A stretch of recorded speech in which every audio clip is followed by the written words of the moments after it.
இந்த போறப்பு தான் நல்லா ருசிச்சு சாப்பிட கிடைச்சது. அத நினைச்சுத்தான் மனோபோலகம் முழுவதும் பருக்குது. சுட சுட சுட அந்த மதுர மல்லிப்பூ இட்லியே மீன் குழம்புல கொஞ்சம் புரட்டி சாப்பி. 8 ஊரு எச்சில் ஊரு லிஸ்ட் இருக்கு கையில. நான் சமைக்க ஆரம்பிச்சேன்னா எல்லாரும் வாயிலும் எச்சுதான். Hi, happy Christmas. கிறிஸ்மஸுக்கு வந்து ஸ்பெஷலே ப்ளம் கேக். நம்ம இப்போ வீட்டில் சும்மா சாதாரணமாக என்கிட்ட இருக்கக்கூடிய பொருளை வச்சு எப்படி வந்து சிம்பிளாக ஒரு ப்ளம் கேக் பண்ணலான்னு சொல்லிட்டு பார்க்கலாம். ஃபர்ஸ்ட் ஸ்டெப்பில் நம்ம எல்லா பொருளையும் எப்படி எடுத்து வச்சுருக்கோம்னு சொல்லி காட்டுறேன். இந்த கப்புக்கு 1 கப்பு மைதா எடுத்துருக்கிறேன். அதே கப்புக்கு 3/4 கப் அளவுக்கு சர்க்கரை ஒயிட் சுகர் எடுத்திருக்கேன். அதே கப்புக்கு 1/2 கப்பு தயிர் எடுத்திருக்கேன், புளிக்காத தயிர். 4 கப் அளவுக்கு ரீஃபண்ட் ஆயில். 4 கப்புக்கும் குறைபாட்டு பால் எடுத்திருக்கிறேன். பால் பவுடர் எடுத்திருக்கேன். 1 ஸ்பூன் அளவுக்கு கொக்கோ பவுடர். இது முக்கியமாக உள்ளது இந்த மாதிரி திராட்சை நட்ஸ் ஐட்டங்கள் தான். அது வந்து வீட்டில் என்ன இருக்கோ அதுல நான் எடுத்திருக்கிறேன். கருப்பு திராட்சை, இந்த திராட்சை கொஞ்சமாக பேரிச்சம்பழம், அதையும் கொஞ்சம் பொடிசாக எடுத்திருக்கேன், 1 கை அளவுக்கு. முந்திரி 1 கை அளவுக்கு உடச்சி எடுத்து வச்சுருக்கேன். பாதாமும் அதே மாதிரி 1 கை அளவுக்கு உடச்சி எடுத்து வச்சுருக்கேன். வெண்ணிலா எசன்ஸ் எடுத்திருக்கேன். பாதி லெமன் எடுத்திருக்கேன். இதாங்க ஃபஸ்ட்டு ஸ்டெப்பு. நம்ம தேவையான பொருள் என்னென்ன இருக்கோ எல்லாம் எடுத்து வச்சாச்சு. இப்போ நம்ம 2வது ஸ்டெப்புக்கு போகணும். எப்படின்னா, நம்ம இந்த எடுத்து வச்சுருக்கோம்ல சர்க்கரை, இதில் வந்து பாதி போட்டு ஒரு கேரமல் ரெடி பண்ண போகிறோம்.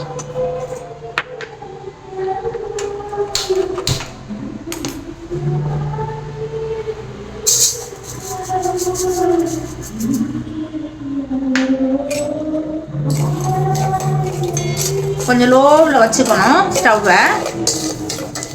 லைட்டாக அப்படி கிளறிட்டே வரும்போது நமக்கு அந்த கலர் வந்து மாறி வரும். பாருங்க, இப்போ கலர் கொஞ்சம் மாறி இருக்கு. இன்னும் நல்ல நம்ம இந்த நாட்டு சர்க்கரை எல்லாம் உருக்குனா என்ன கலர் வரும், அந்த மாதிரி ப்ரௌன் கலரில் வரணும். கொஞ்சம் கொஞ்சமாக கலர் மாறும். பாருங்க, கலர் மாறிடுச்சு பார்த்தீங்களா. இப்போ நம்ம கொஞ்சமாக ஃபஸ்ட்டு தண்ணி ஊற்றுவோம்.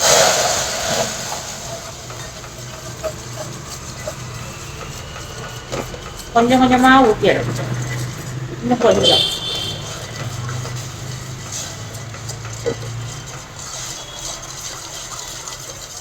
இன்னும் கொஞ்சம் தண்ணி. மொத்தத்துலேயே நம்ம ஒரு 1/2 டம்ளர் அளவுக்கு தண்ணி எடுத்துருக்கோம். இப்போ நம்ம எடுத்து வச்சிருக்க இந்த நட்ஸ் எல்லாம் இந்த தண்ணியில் போட்டு நம்ம சூடு பண்ணிடலாம்.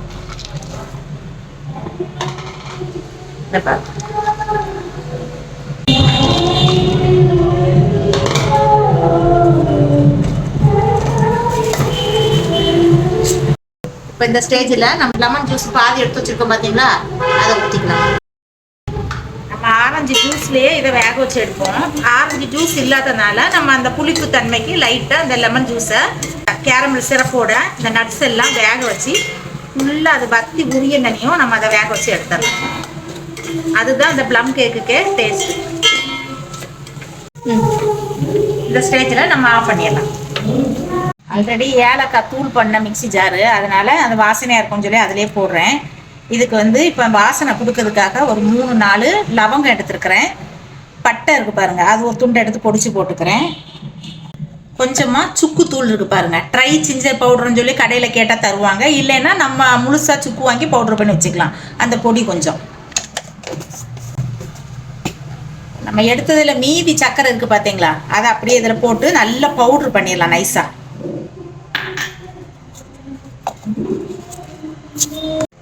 இப்போ பாருங்கள், நல்லா நைஸாக பவுடர் ஆகிடுச்சு. இதை அப்படியே நம்ம ஜலிச்சு எடுத்துக்கலாம். இப்போ இதை வந்து நம்ம இதில் ஜலிச்சுக்கலாம். ஏன்னா நம்ம வந்து பட்டை லவங்கெல்லாம் போட்டு அடிச்சிருக்கிறோம்ல, அதில் ஏதாவது துண்டு இருந்ததுன்னா மாட்டிக்கும், அதனால ஜலிச்சுக்கலாம்.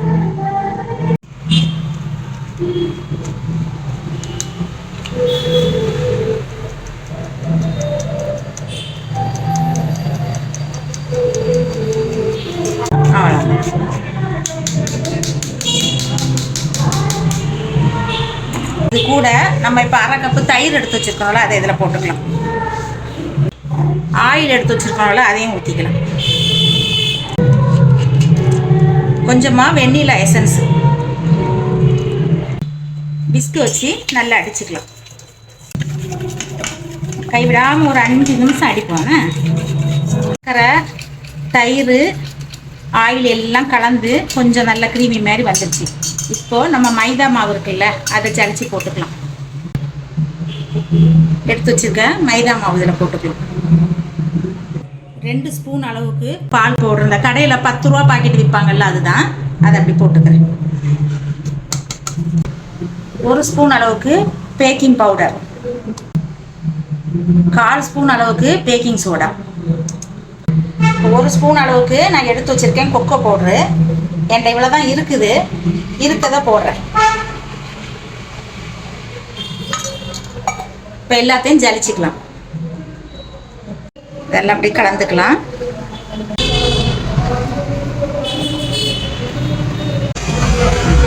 இப்போ நம்ம இந்த கேரமல் போட்டு எல்லாம் ரெடி பண்ணி வச்சோம்ல நட்ஸ் இதெல்லாம், அதெல்லாம் இந்த கேக் பேட்டர் கூட சேர்த்துடணும்.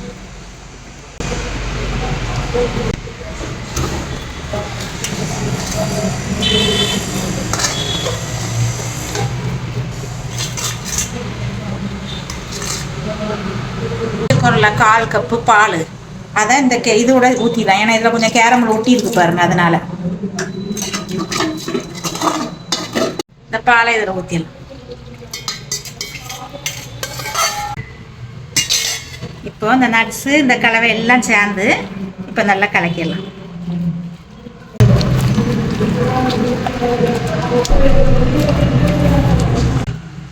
ப்ளம் கேக்குக்கு எப்போவுமே வந்து இந்த மாதிரி நட்ஸ் எல்லாம் நிறைய போட்டு பண்ணாதான் நல்ல டேஸ்ட்டாக இருக்கும். இப்படி கட்டியாக தான் இருக்கணும். பேட்டர் ரெடி ஆயிடுச்சு. இது இப்படியே இருக்கட்டு. இப்போ நம்ம வந்து ப்ளம் கேக்குக்குள்ள பேட்டர்லாம் இப்போ நம்ம ரெடி வச்சாச்சு பார்த்தீங்களா. அதோட 2வது ஸ்டெப்பு முடிஞ்சிச்சு. 3வது ஸ்டெப்புக்கு வந்து இதே மாதிரி ஒரு மோல்டு பாத்திரம் எடுத்துங்க.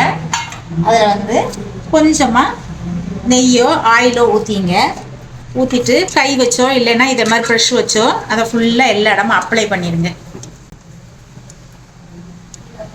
அப்ளை பண்ணிவிட்டு இந்த பட்டர் பேப்பர் இருக்குது பார்த்தீங்களா, இருந்ததுன்னா போடுங்க. இல்லைன்னா சும்மா லைட்டாக மாவு இருந்ததுன்னா எல்லாத்துலேயும் போட்டு அதை நல்லா ஃபுல்லாக கவர் பண்ணுற மாதிரி பண்ணி விட்டோம்னா நமக்கு அடி பிடிக்காமல் இருக்கும். அதுக்கு தான் நான் இப்போ கொஞ்சமாக மைதா மாவு எடுத்துக்கிறேன். இது வந்து எல்லா இடத்துலையும் படுற மாதிரி தட்டிக்கலாம். இப்போ பாருங்க, இந்த மாவு எல்லா இடம் பட்ட மாதிரி இருக்குதா. இந்த மாதிரி ரெடி பண்ணி வச்சிடலாம். இது வந்து 3வது ஸ்டெப்பில் நம்ம இதெல்லாம் பண்ணி வைக்கணும். அவ்வளோ நம்ம இப்போ ரெடி பண்ணி வச்சுருக்கோம்ல இந்த கேக்கு வந்து மிக்சிங்கை வந்து இந்த மோல்டில் இப்படி ஊற்றிடலாம்.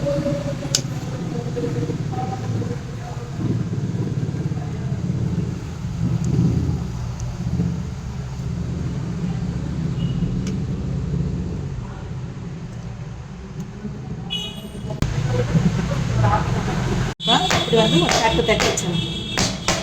நல்ல ஈவனாக எல்லாம் இதாகும்.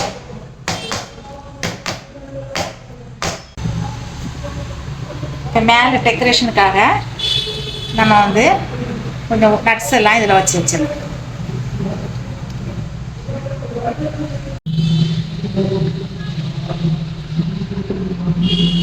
வழக்கம் போல தாங்க. நம்மக்கிட்ட என்ன ஒரு அடிக்கணமான பாத்திரம் இருந்ததுன்னா அதை எடுத்து வச்சிங்க. ஒரு ஸ்டாண்ட் இருந்ததுன்னா இப்படி வைங்க. நான் ஏன் இப்படி வைக்கிறேன்னா அந்த ஹார்ட் ஷேப் இதில் வைக்கும்போது இது மூடி வைக்கும்போது தட்டும். அதனால தான் நான் இப்படி வந்து மல்லாக்க தவளை படுக்க வைக்க மாதிரி படுக்க வச்சுட்டேன். இதுக்கு மேலே ஒரு பிளேட் ஒன்று வச்சுக்கிறேன். ஃபர்ஸ்ட் வந்து நல்லா ஃபுல் ஹீட்டில் ஒரு 2 நிமிஷம் வைப்போம். கடாய் வந்து நல்ல ஹீட் ஆகட்டும். பாருங்க, கடாய் வந்து நல்ல ஹீட்டாக இருக்குது, சூடாக இருக்குது. இப்போ வந்து நம்ம இந்த பேட்டர் எடுத்து பார்த்து பதாம பொறுமையாக வைங்க. அவ்வளோதான். கரெக்டாக ஒரு 45 நிமிஷம் 50 நிமிஷத்துக்கிட்ட ஆகும் இது வேகிறதுக்கு.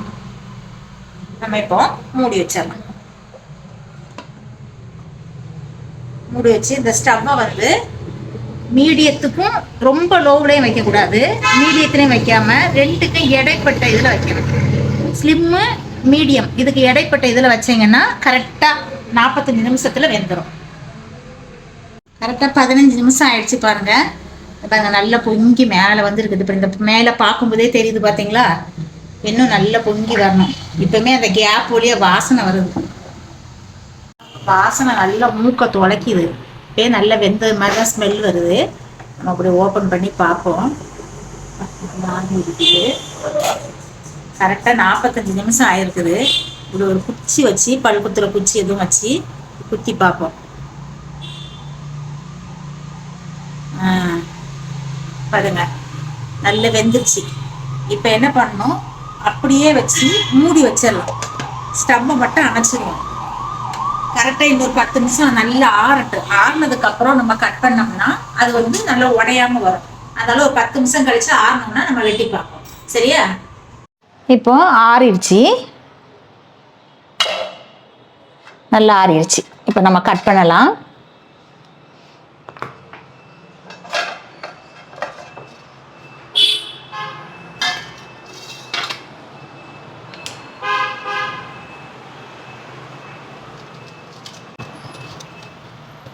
இந்த ஓரத்தெல்லாம் லைட்டாக நம்ம கட் பண்ணி விட்டுக்கலாம்.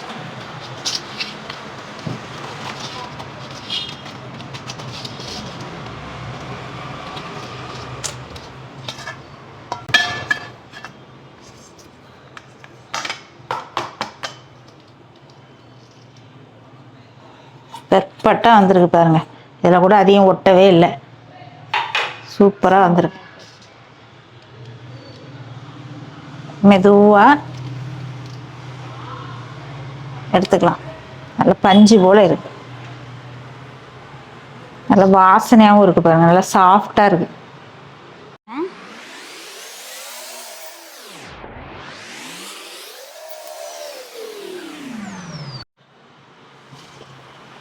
இந்த மாதிரி சூப்பராக வீட்டில் இருக்க பொருளெல்லாம் வச்சு கிறிஸ்மஸுக்கு நல்ல டேஸ்ட்டாக நல்லா ஸ்பாஞ்சாட்டு ப்ளம் கேக்கு என்னோட ஸ்டைலில் நீங்களும் செஞ்சு அசத்துங்க. இதே மாதிரி செஞ்சு பார்த்துட்டு கமெண்ட்லேயும் சொல்லுங்கள். மறக்காமல் ஷேர் பண்ணுங்கள், சப்ஸ்கிரைப் பண்ணுங்கள். ஓகேவா?